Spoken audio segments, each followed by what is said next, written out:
Evening, everybody.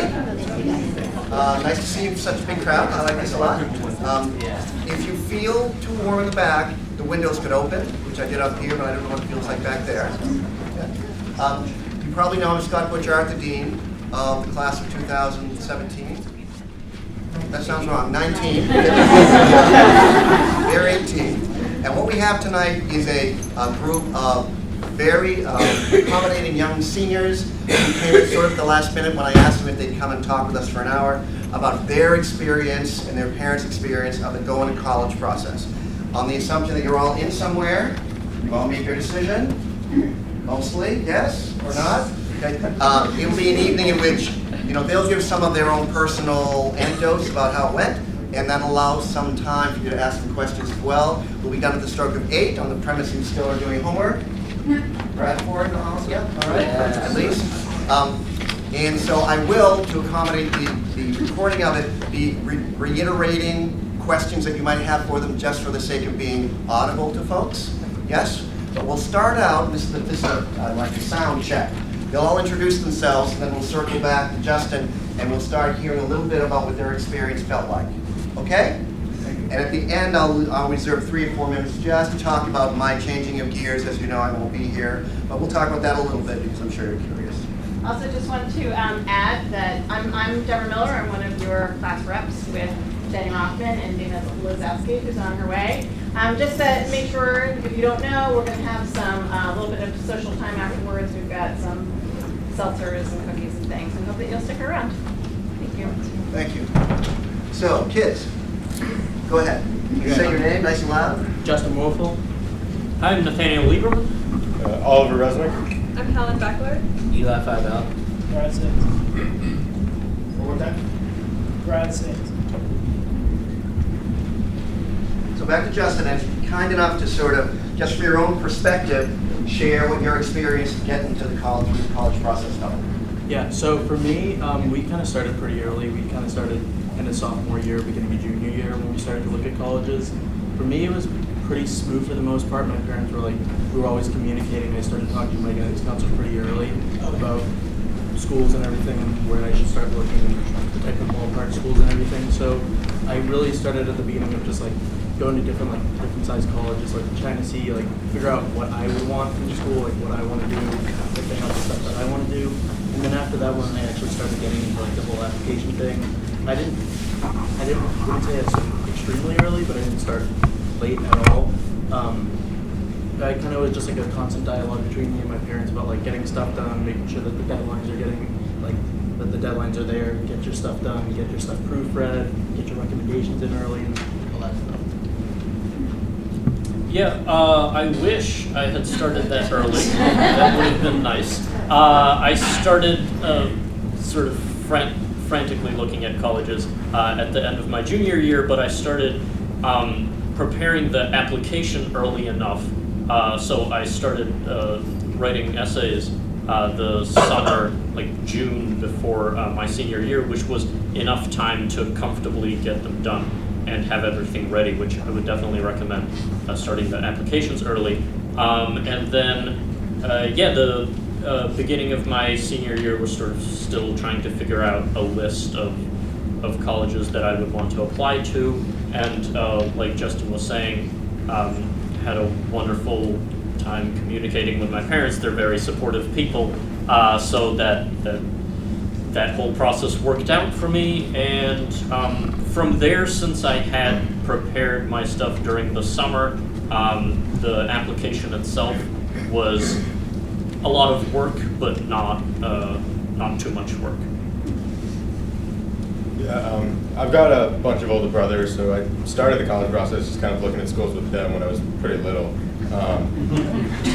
which was fun. But I started the real process the end of junior year, writing, when I started drafting a college essay, and I worked on that. For me, the most important thing through the college process was setting clear goals, and those were personal goals of mine, and things I talked through with my parents and that we agreed upon.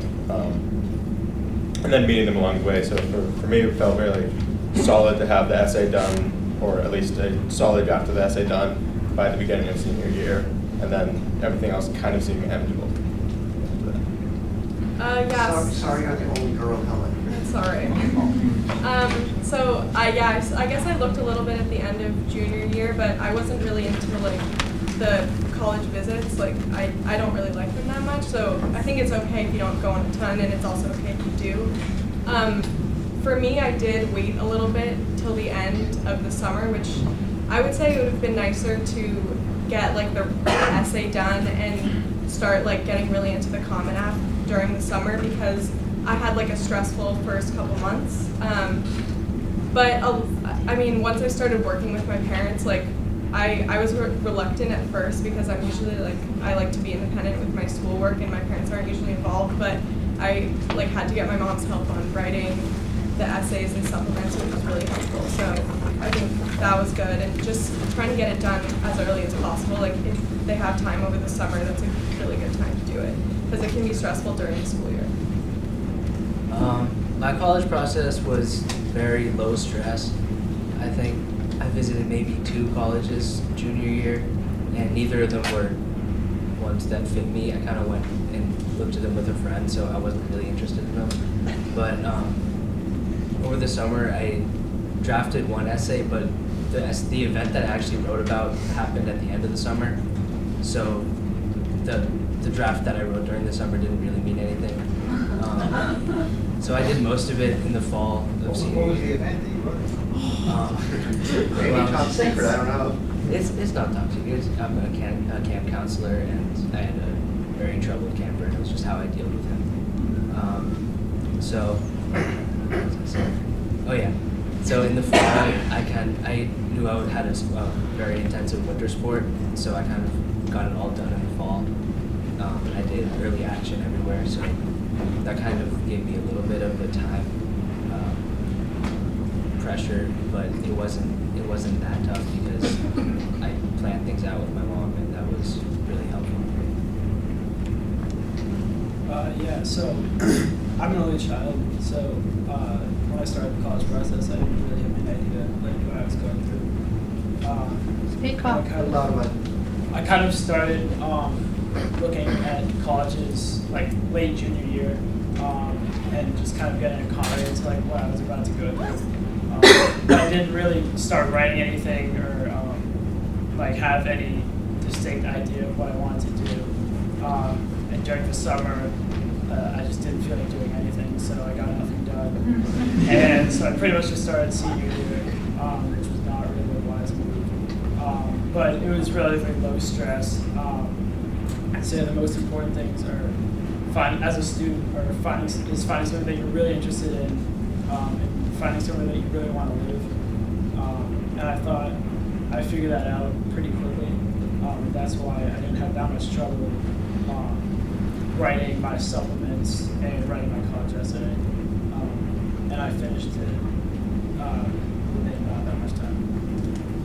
So I want to cue them to a couple things, not immediately, but in a moment I want each of you to let folks know how many early applications, second early applications, and early actions you did, just so they can get a variety of approaches you took. Would you all circle back and start with Justin and give folks an idea of what were the resources you tapped, both about the essay writing and about the college selection and list creation, so that there'll be a variety of experiences here, so that you can help your kids know who here they can be talking to. Yeah, so for the essay writing, I first started talking to my parents about it, drafting ideas, and then I did the essay workshop that was during the spring, or was either during the spring or the fall, that really kind of concreted what I was going to write about. In terms of trying to figure out a college list, I was starting with my parents and then consulting with my guidance counselor, who was here's what I think would be great places for you, here's what I know what you're going to want to do, what you're going to want to study. So I would say for the college list and everything, definitely having talking to your guidance counselor, because they're going to be the #1 resource for you to communicate, figure out what schools you actually have a chance of getting into, and which schools you really think are going to fit you. Yeah, like Justin, I tapped into the wonderful resource of my parents for the essay writing, and then I talked with my guidance counselor a lot about colleges, and also with our college counselor here, Lenny Liebenson, wonderful man. Go talk to him. Have your kids go talk to him. So that helped me out a lot, as well as the college fairs that we host here. I'm forgetting any dates or remnants of dates. It'll be very, They're amazingly spread out. publicized. Yeah, there you go. So there are specific events where just there's a bunch of colleges that come here and set up shop in like the cafeteria, and you go around and meet some people. And there are also events when colleges come on their own time during blocks and sit in the auditorium somewhere, and you can go and actually meet the person who will probably be reading applications for this region. So that was really helpful in terms of getting to know colleges. Yeah, I mean, Brookline is just incredible when it comes to the college process, in my experience. There's just an insane amount of resources. Everything that they mentioned, guidance counselors are invaluable. The college fairs were great. The college visits were really awesome because you got to sit down with one of the people who's like actually reading your application and go up and asking questions and stuff, which is really cool. For me, in terms of essay writing, one of the most useful resources was the Brookline Public Library. I took like 2 weeks over the summer. I just went and like, grinded out the essay and a bunch of supplements, which ended up being super useful at the beginning of senior year. So if you're close to it, I recommend it. They have a little downstairs like study space. Yeah, so I have an older brother who's 2 years older than me, so he helped a lot with like the essay like supplements, specifically. Like he's a good writer. That's like one of my weaknesses, so that was really helpful. But then with like choosing a list of schools, I actually had an outside college counselor for a little while, and she helped me like pick out schools that she thought I would like, which I thought was the most useful part of that experience. Was actually just like she knew so much about the colleges and like I didn't. So, but also like Mr. Levinson does the same thing. And I talked to my guidance counselor, and for the essay, I also went to the essay workshop here, which was really helpful because they had like what stage you're at, and you go to like a different place for that. So like if you're just brainstorming, you go one place, but like if you want someone to edit it, like at the end, you go to a different place, and I thought that was really nice. In terms of choosing where to apply, I think a lot of people told my mom to read this book called Colleges That Change Lives, and I ended up picking a college that is in that book. So I was really happy that she read that because I've never heard of it beforehand. And then the essay, something that one of my old English teachers taught me was just to think of a topic and just write everything that's on your mind about it, and then you can go back and edit it later. So I ended up just writing, I think, 3 or 4 pages about this incident, and then I just edited it back, and then I was really close with my English teacher, so we were able to work on that a lot outside of school, so that was a really helpful resource for me. Yeah, in terms of writing, I personally just made a bunch of drafts of my supplements and my essay, and got a bunch of different like relatives, teachers to look at them. And I think that's really important to have multiple opinions of your writing, and like multiple perspectives, because people point out things that you wouldn't notice. Personally, the writing workshops didn't really help, because they didn't really point out anything that would like really catch the attention of the admissions like teachers or whatever. But something I think that's really important is setting up tours of colleges, because it really helps you see the life of the college that you might be applying to. And I know they might be very annoying to set up, but I think they're really worth it. I want to stress for the parents here what several kids have said. All the teachers here are delighted to help a kid with their essay. You know, we've all got favorite teachers. You walk up, and the person's delighted to help. That puts parents a little in a better place if your kid doesn't want to hear your voice about his essay. And again, you know, I've had 3 already do this. 1 was fine with my critiquing. The second one didn't even act as if I were alive about this. And the third one, totally not ever, no way. But he got his favorite teacher to do this, right? So the resources are there, both for the list creation, for the essay writing. You're hearing kids say that, you know, that they started this in the summertime, which I think that's a modern way to go. I would ask you, well, I have a question about this. Do your bit of, another question. Do the info about how many colleges you applied to. We're not so much interested in where they got in, right? We're really not interested in that so much as how many you applied to early action, early decision, how that worked out.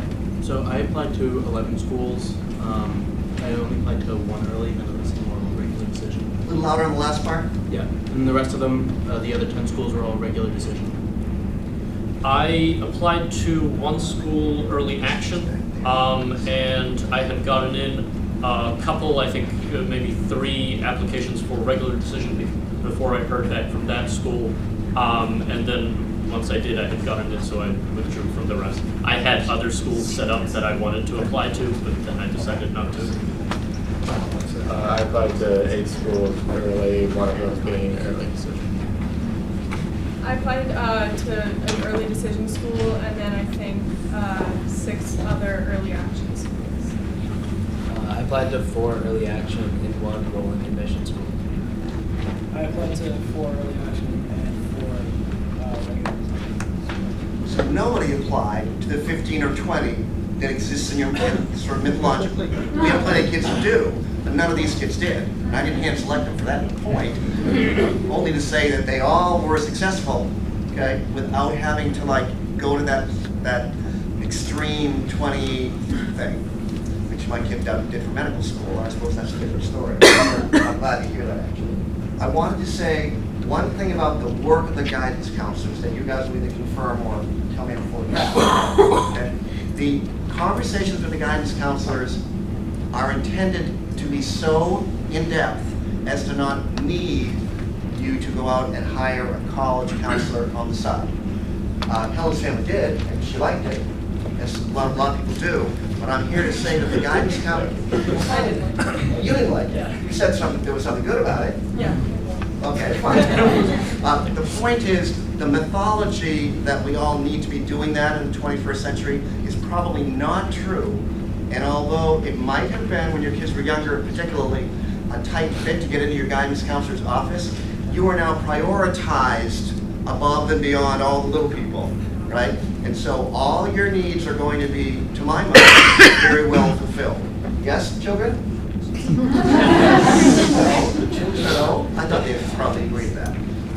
Could we talk a little bit about the stress that was, this is for parents, the stress that was increased, decreased, or whatever, handled as you worked with your parents, all of whom you've talked about in this process, and no one's saying, I don't care about my parents, which is great, okay? What do my kids do? Okay. And how the stress went up, went down, what were the elements creating it, decreasing it? So for me, it was pretty low stress until we got to the fall of senior year, like when it was like really like narrowing it down to like here's the schools and everything. So up to the point of fall of senior year, we were like pretty like not too worried about it. We were like just always constantly talking about it. I would say like when the applications and like when the deadlines actually start looming in, everyone gets really stressed out about it. So I would say it's usually around the fall when it's like they're coming up, like especially the early decisions and all that stuff. That's when it starts to really ramp up and then it just goes back down. Yeah, I agree. Fall of senior year, everyone is stressed. I'm stressed, my household is stressed, everybody's households are stressed. Just a lot of stress. But I mean, personal experience, we got through it. We were able to not increase each other's stress too much, which was good. Yeah, so like I said, I'm the youngest of 4 boys. So with my oldest brother, my parents were very much type A, everything they needed to control, and everything was a fight. And I remember just like watching that and never wanting that to be my college experience. And progressively, with each one of us, they got more and more kind of bored. So by me, it was great. So I was alone for the most part, but they were definitely there when I needed support. And I think that's kind of the best way to mitigate stress is if your child finds somewhere that they're excited about, encourage that and support them there. And if they're not, then try to support them in a way to get in there. And because if they're excited about a place, it's less stressful applying. Yeah, for me, I think the stress was like the very beginning of the process when my parents were like, you need to start now, and I was like, no, it's still summer, like I don't need to start now. But they were right. And then I guess it was fine, like especially getting help with editing essays. I think that lowered my stress, like with my parents, because like I didn't think they would know how to help me, but they did.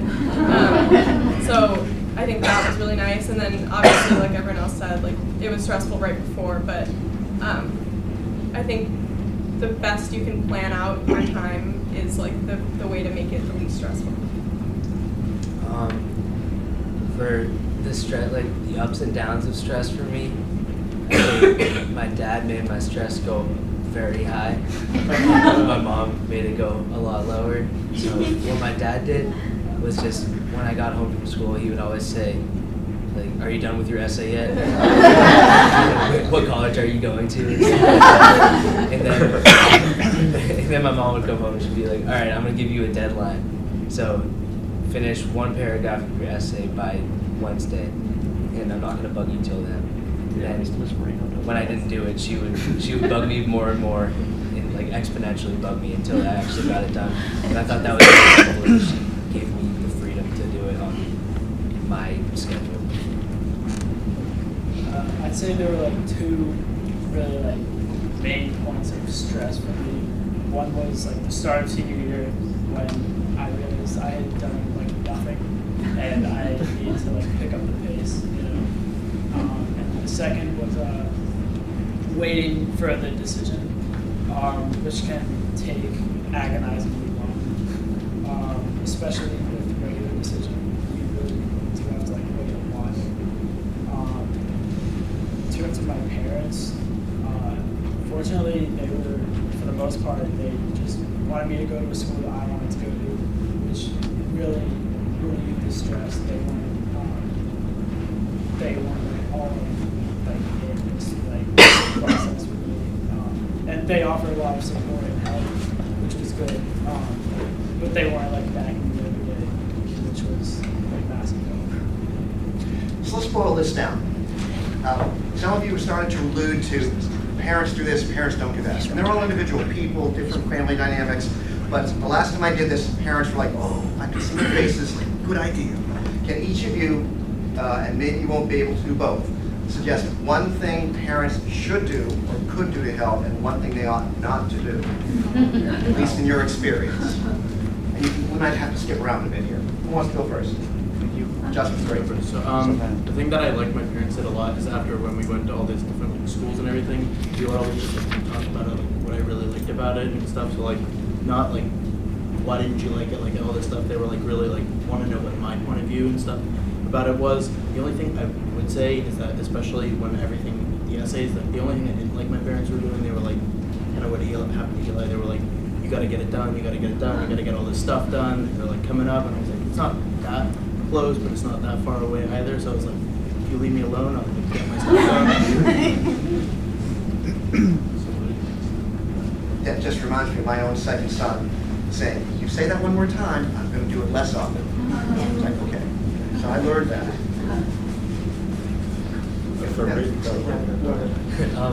Something that was very helpful for me that I wasn't all for in the beginning was making a calendar that had all the deadlines on it. In the beginning, when my mom suggested it, I was like, no, I'm not going to use that. But then she just made it anyway. And then as it got closer to these deadlines, I would start looking at it and actually use it and start writing down what I was going to get done by this date and stuff. So that was very helpful. Yeah, for me, the most helpful thing that my parents did was, it's broad, but they trusted me. They trusted me to get the stuff done on time, even if it was like a very wary trust and very obviously wary trust at times. It was still trust. They left me to it to enough of an extent where I didn't feel like I was overcrowded. That's something not to do. It's obviously a stressful time for us, but it's also a stressful time for parents, and it's sometimes parents aren't best at conveying or at hiding that it's a stressful time for them. So the stress really comes across, which only heightens the stress. Yeah, I think, being as I am clearly an expert in parenting, I think it's a matter of gradations. So to talk about a very specific thing that we're all talking about, which is reminding us of what to do, it was very helpful for me when my parents reminded me when things were due, because I have a bad memory for deadlines, apparently. It's not as helpful when the reminder comes in often while I am working on another deadline, or while I'm working on the same deadline, and they just keep reminding me about the same thing. So it, you know, there's a balance there that is hard to maintain. Yeah, I would say like a helpful thing was like gentle reminders. So like, my mom would say like, oh, just like, do you want to just print out what you've done and I'll edit it? And I would like, even if I wasn't done, just like, she would try to help me like along the way instead of being like, finish this and then I'll do it. Like, because I wasn't able to like just do it all at once. And then I guess a thing that I wouldn't suggest doing is like during the, you know, first couple of months of senior year, like constantly like asking, like, what have you done? Like, what are you doing today? Because if your child is balancing like college applications, like actual classes in school and also like sports or something else after school, like it can feel like a lot more when you're also getting the questions like all the time, like how much do you have left, like what are you still gonna do today, like what time, like when did you start this, when are you gonna finish it? Like that didn't help me at all. Something my parents did that was really helpful was doing like a little bit of research on their own and offering suggestions to me in terms of how I should write my essay and my supplements, or what type of college I would like, what type of classes I would like. And they didn't like spend hours putting in the time like doing research on it, but I think making suggestions is really helpful because I realized that I had missed a lot of things that were potentially interesting, and they kind of opened my eyes to a lot of new colleges. Something that they did not do well was expressing their stress on me when they either were not feeling confident about this, or like something was going wrong or almost overdue, because it kind of rubs off when like they're yelling at you and you're in a rush to get things done. I think those are all great tips. And it occurs to me as I've started talking to some of your kids about whom to ask for recommendations. Just poll the children a little bit. I'm finding myself giving advice about how to walk up to a teacher, a beloved teacher, right, and ask that in a way that the teacher can work with and the student can be comfortable with. So why don't, without alluding to whom to ask, rather how do you approach this? How many people did you approach? Did anybody turn you down in any way at all? Okay, which is if they did, let's find out how that worked out. Okay? Yeah? Yeah. So I kind of talked to my parents first about who I really thought I should ask. Fortunately, the two teachers I did ask said absolutely. The way I kind of approached it, it was like after school. It was not really after school, but after a class, I would go over to them and I was just like, I would really love it if you could write me a recommendation. Do you think you could write me a good recommendation for next year? And I did that at the end of spring, like right before school ended, class. Yeah, basically same thing for me. Thought about it myself, talked about it with my parents about which teachers I thought knew best and would write the best recommendation. And then I just came up to them whenever I saw them after class, asked, could you please write me a recommendation? They said yes, it was good. Yeah, I feel like my parents didn't have a really good knowledge of, they knew what teachers I like, but I don't really feel like they knew what teachers liked me very much. So that was more of an independent process. And I definitely counted it out a couple times asking teachers. I asked two, and they both said yes. I think the most important thing was giving them enough time. Because I have friends, the teacher said no, but it wasn't because like, I hate you, I can't write a good recommendation. It's like, you gave me a week, and that's just not enough time. Sorry, when did you do it? I think the ideal time to ask is the end of junior year. I didn't. I waited until the beginning of senior year in like mid-September, which is like a little inconsiderate. Well, things have changed. You know, compared to when we were in school, I think most of us waited until the fall of senior year. It's definitely moved towards the end of junior year, which is why I bring it up, for those teachers who want to do something about it during the summer. So, Helen, you're next. Yeah, I was a little nervous before, just because I would, like, not like if they would say no, just it was stressful. So I went in for both my teachers. I went in for extra help, and then asked after, which was nice because then it's like, it brought down the stress for me. And I did it, I think, beginning of May, and because I knew that they might have like a lot of other students because they were both like teachers who people liked, I guess. But it wasn't like hard at all, and they were both really nice about it. Yeah, I waited until the fall of senior year, and I think, well, I asked my teachers from junior year rather than teachers that I had just met from senior year, and I think that was a good idea because the ones from senior year didn't know me yet. So I gave them all a lot of time to do it. I just went up to them and said, hey, I was wondering if you would be interested in writing a recommendation for college, and they were all thrilled to do it, so I was Well, that worked out. Brad has a particular hiccup in his process that he can tell you that he might in hindsight wishes he'd avoided. Yeah, so once again, I waited until senior year. And I think it's important to ask a teacher that you're close with so that they can write things about you that they know about you. And yeah, so I went up in person and asked one of them, this one from there right here, and they both said yes, and yeah, that was pretty much it. I mean, it's not, yeah. I have a question. Yes, let me just clarify the hiccup. We can't hear him at all. What's that? Sorry, we cannot hear him. Oh, you can't hear very well. Stand up, buddy. And this time, say how you had planned on teachers A and B, but changed your mind at the last minute, and how that worked out. So I had originally planned to ask 2 of my junior year teachers, but I was really only close with one.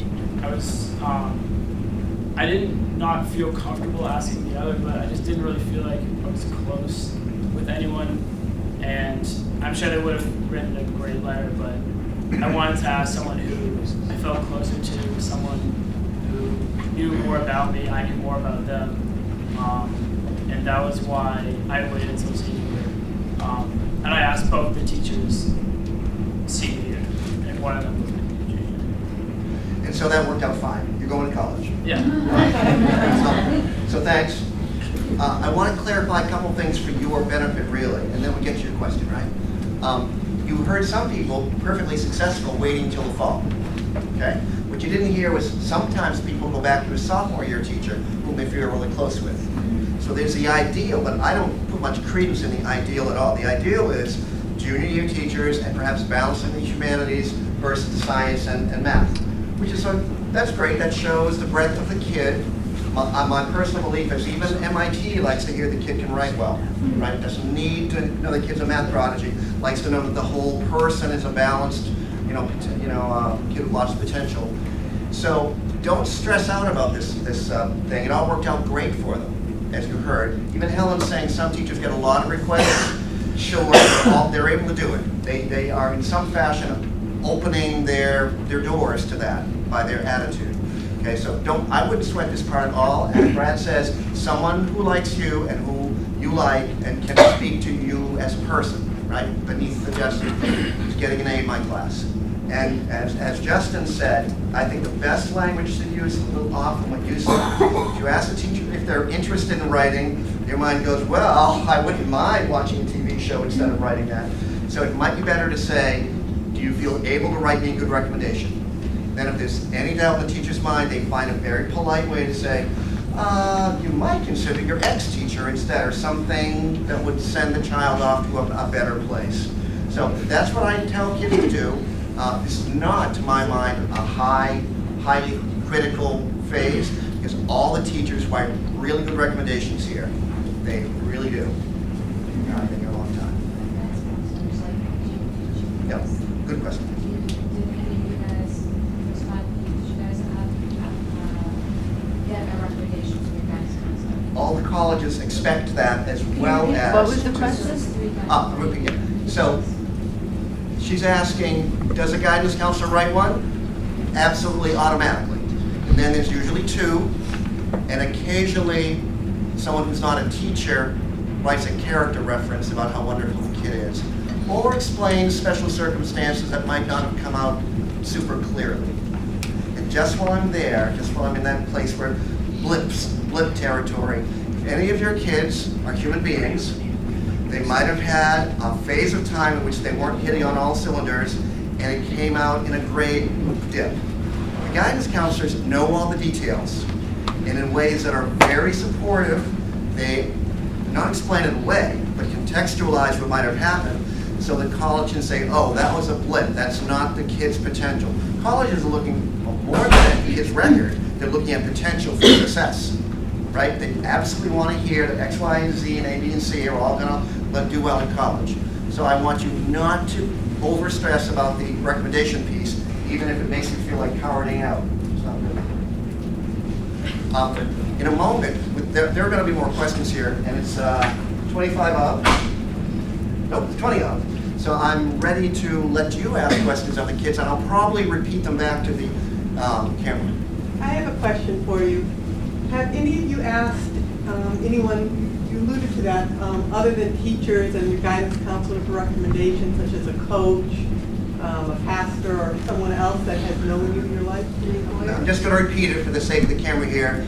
As I alluded to, as you said, have you used other tertiary recommendations? And I think you mean, can it go in lieu of one of the two teacher ones in your experience? Helen? So I had like an advisor from my temple, but it wasn't like a religious advisor. It was like a youth group sort of volunteering experience. And I thought she knew me well, better than my teachers, so I wanted to add that on. But it doesn't go like as a replacement. So I had two teacher recommendations plus. I had a wrestling coach do it for me, and it was an extra one plus the two teachers, and I just thought he knew me very well because I've known him for 4 years, and that was just, I think I wanted him to do it because it showed an extra part of me that wasn't really covered by any of my teachers once, because it wasn't as much of an educational aspect of it. Anybody else? Yep. I had a gym teacher here at May1 outside of, again, you can count towards the two teacher recommendations. My parents really wanted me to use my employer because he had the big doctor and the MD after his name and stuff.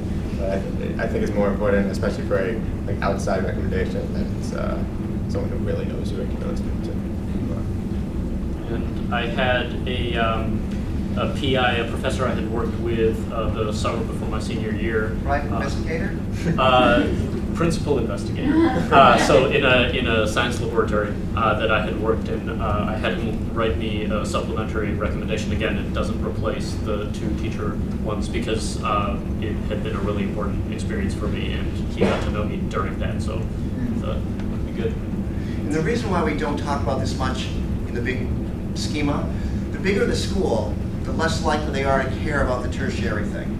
Small schools, oh, look at this, another letter, great, let's read this and share it, but we fear that in the biggest schools, it's like, thanks, another piece of paper. Not to diminish what the person did, it's always, can't go wrong, but it doesn't have the weight that you might hope in a big school. Ma'am? Have any of you declared a major already, or think you know what you want to major in? And if so, to what extent did that inform your selection of schools that you considered? I'll just repeat it. It was pretty loud, I thought. Have any of you, no, that's a good thing. That's a good thing, not a bad thing. Have any of you already decided what your majors are? Did that inform your decision making about where you're going to apply? So for me, I kind of had an idea. I actually kind of switched it this year before I decided to when I was applying. But I definitely had an idea when I started looking at schools what I wanted to do. So I really shaped what I was looking at the type of schools, like what I wanted to study in, like the schools that really had strong programs. So I definitely started looking at schools. Yeah, I also have an idea of what I want to study. That being said, the college I'm going to doesn't have us declare majors until 2 years in. So it doesn't matter in terms of my getting into to said college. But it did help me in terms of looking at schools. There are some very nice books and lists. I think Ruggs is one of them that has sort of schools by strong programs as opposed to by generally strong schools, as one might think. So I looked at that, and that was helpful. Yeah, but the school I'm going to makes you declare your major going in, so I am technically declared. But again, with my brother, sorry? No, absolutely. At least in mine. I've seen my brothers go through it, and all of them changed all of them declared going in, and all of them changed what they were going to do. So I know I'm declared going in, but I'm not placing too much faith. I was undeclared at every school I applied to except for the ones that made me choose, like in the application, and for those I kind of just went with something that I liked. I have like a general idea of what I want to go into, but I didn't declare a major, and most of the schools I applied to, it wasn't for a specific program. Mine was kind of similar to that. I have no idea what I want to do. So going into college, I didn't use what I wanted to do to choose where to apply. I used that I didn't know anything I wanted to do. So I kind of looked for places that would accommodate to help me find something that I'm interested in. So a wide range of subjects. I did a major in business management, and in most of the schools that I applied to, they offer you a major where pretty much at the end of 2 years at the school, you branch out into a more specific area of study. Like for example, with business management, I could possibly branch out into sports management, which is something I don't think. Ma'am? Yep, please. Did you guys use Naviance? And if so, how helpful or not helpful was it? And how accurate were those scatter diagrams, whether you get in or not? Did you use Naviance? Was it useful? Scattergram quality? I was on it pretty much all the time. I was always checking and everything. The scattergram stuff, I wouldn't look into it that much. I looked into it a lot, but they decided to change the data, so it started going all out of whack. So I would say that the scattergram, I wouldn't read into it that much. I would just listen to what your guidance counselor says.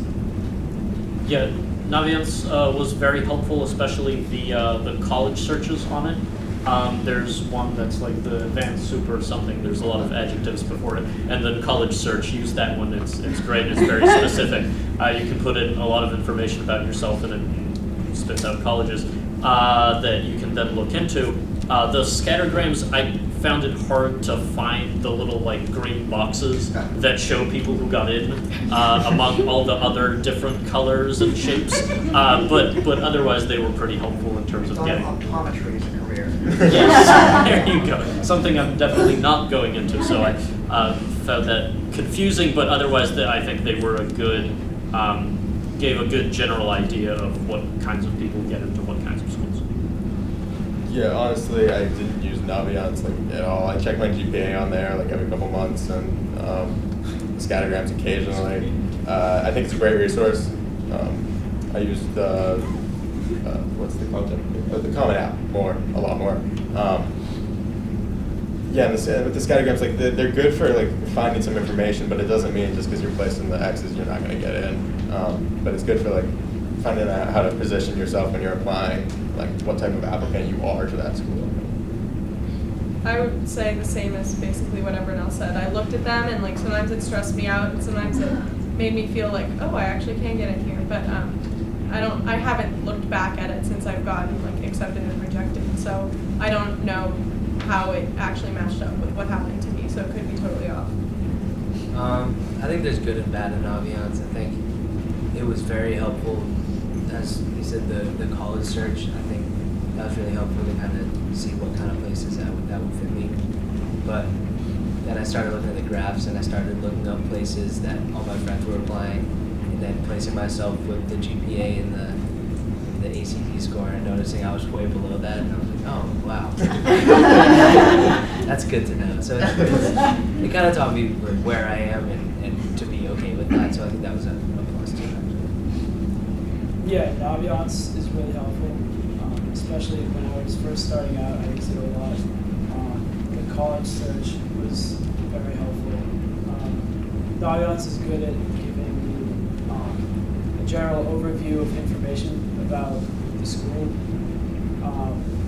And even though I didn't use it as much towards the end of the college process, I was still heavily recommended. So I have some thoughts about several things that you probably know, or I hope you know, related to Naviance and GPA and such stuff.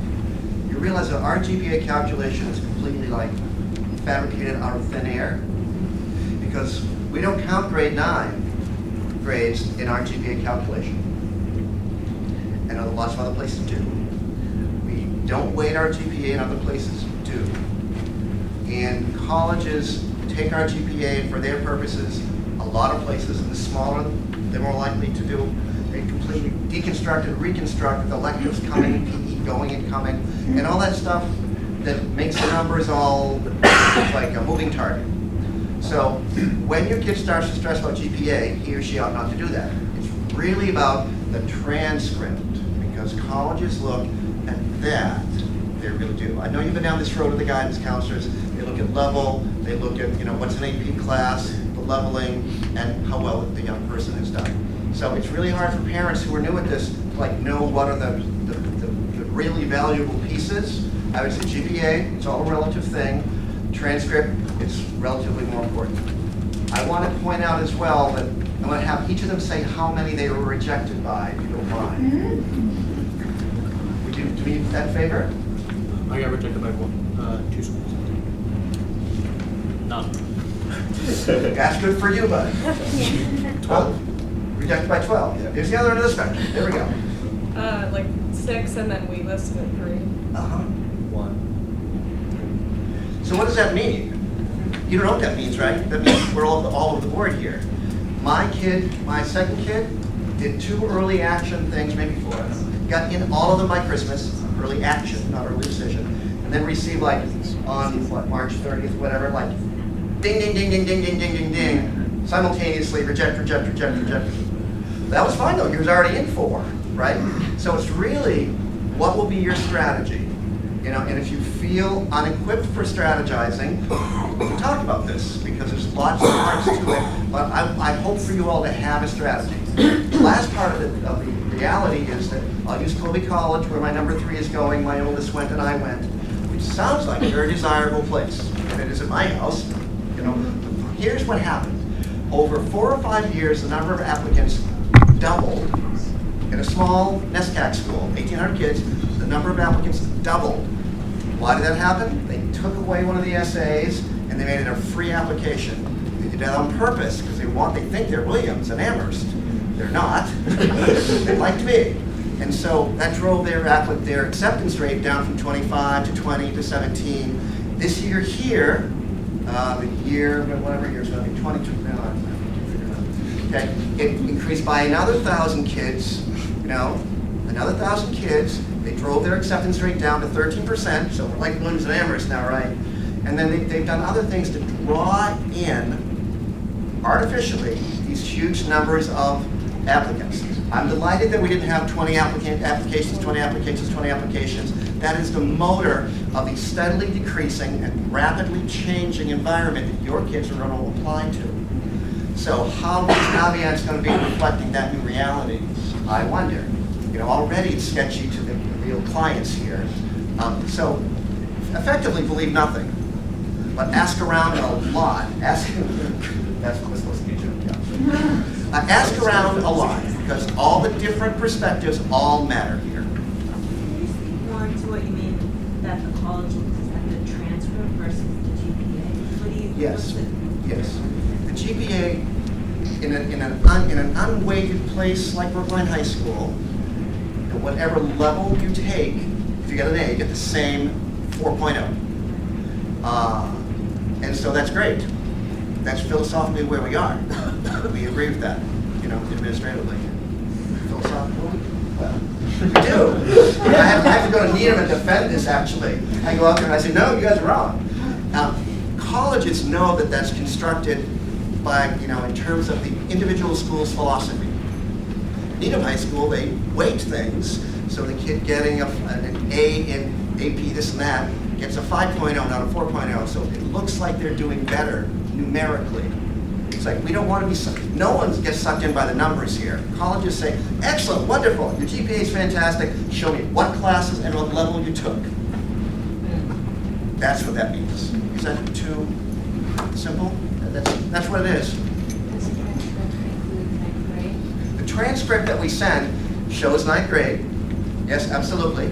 A year totally of transition by anybody's definition, right? So, okay, whatever happened, happened.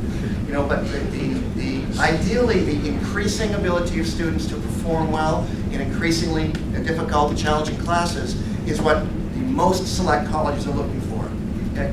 At the same time, and this is important because you don't know where these guys went. They went to six different, very different, qualitatively different colleges. Okay? So we're not just talking elite here. We're really talking about colleges they found that are right for them. Yes? Let's all hope that, yeah? And so the different kinds of transcript sort of visions that we produce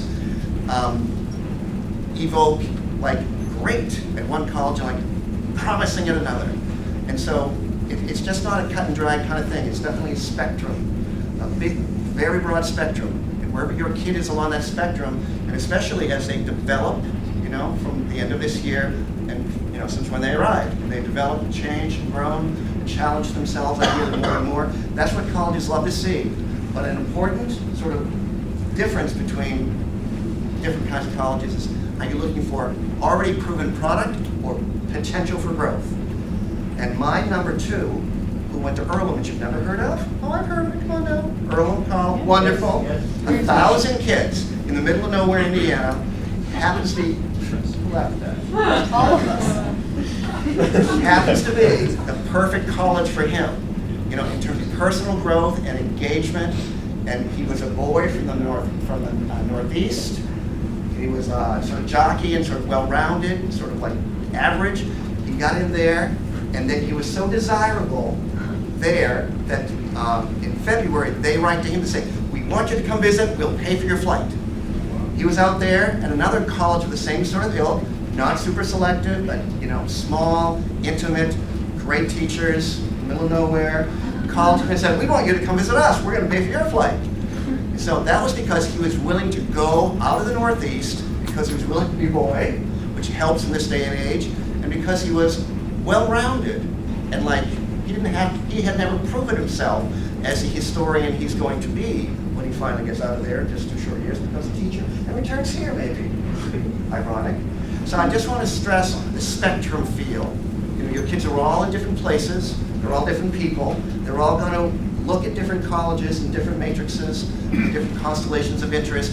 And God willing, if they do all their research, and if the world doesn't stop turning, they'll all end up in a great place for them, is what I hope they achieve. And if there's a couple last questions, we only have 2 minutes, and I need the last minute for myself. Short question. You all talked about working on your essays and supplements. Can you tell us how many essays you have to write and what are supplements? So there's one big college essay that's like the big thing that they keep pushing in you all the time. And then the supplement really kind of depends on which college. Like some of my colleges have nothing, and then there's some where they have you like put 3 supplemental essays that are 500 words each. So it's really like it depends on where you're applying, because it's not like a set like every single person has to do it. And then there's some colleges that actually say that it's optional. Like you should do it if it's optional because they would like to see you. Yeah, again, one big essay and then supplements really depend. I have seen applications where there's maybe 10, and it's a word, by the way, about supplements. I heard before I started applying a lot about, oh, don't worry, it's basically all the same essay, and you can use the same essays for each school. That turned out, in my case, to be very much not true because of nuances in questions, where frustratingly I had to write a new essay for each one. So again, that's the sort of starting earlier thing and figuring out what you're doing, which I hope. And I think those two guys cover it really. The essay thing has become self-evident, but in my house it was like, well, this supplement, this is a piece of crap, I'm going to give it no attention. It's like, okay, well, that explains. So, is there Okay, it's not critical. No? Well, I just wanna wanted to know, they spoke about the summer a lot. What would you really want to have had done by the beginning of senior year about your application? And if you were at camp and away, did you do anything practically speaking? And we'll choose Helen to answer. So if you're at camp, this is different because like I know you can't usually use a computer at summer camp, but I would say like have an idea-ish draft of your essay or have it done like if you can. That would be great because you don't want to be working on that when you're doing other classes, and then doing like the basic parts of the common application. It makes it feel like you're getting stuff done, like putting your name and your address and like your siblings or whatever. Yeah, like absolutely. getting that done is really just. And the question is, Dad, when were you born? How old are you? It's like, that takes a lot of extra time. But we're going to thank them in a moment. Hold your applause. I want to just share with you, because there's a fair amount of interest, and you guys pretend to be interested too. Okay, I'm retiring. You wonder why I'm retiring with only 1 year left with your kids? Despite with many, many kids, very warm and positive relationships over all the years we've been together. You may not know that in the public school domain, when you have a certain intersection of your age, I'm turning what age on June 4th? 64. In the years I've been here, the 34 years here and the 64 years puts me in my retirement mathematical thing at the maximum place. And so you wouldn't even believe the next part. If I were to stay longer, my pension actually starts to shrink. As if they don't want people beyond a certain, I'm expensive, they want you, and all that's fine.